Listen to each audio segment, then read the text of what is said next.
severe, and we're usually looking at intensity, duration, and frequency of symptoms. And so just like one of the symptoms might be maybe a crying spell. A crying spell is something that's pretty normal that people have at times.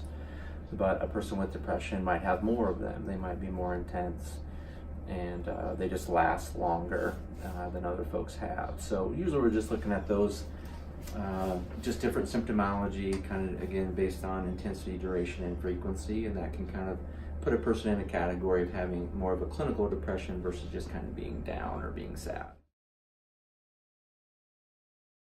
I've been diagnosed with major depressive disorder. I've been diagnosed since I was 11.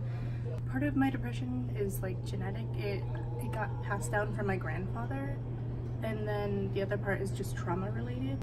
Another thing is that I do use antidepressants because they are meant to help.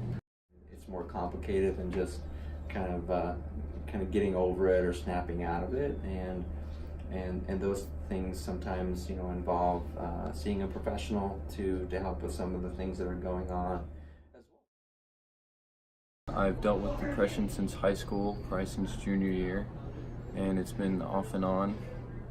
It's kind of like seasonal depression, except it's not based on the seasons, it's more month to month.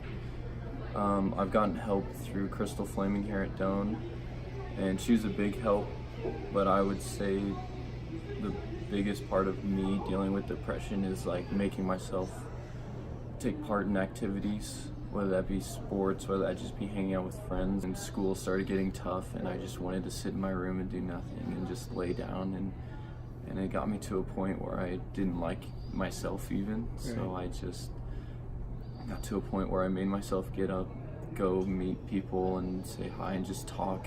The more I ended up talking, doesn't matter, like the subject, the better I felt.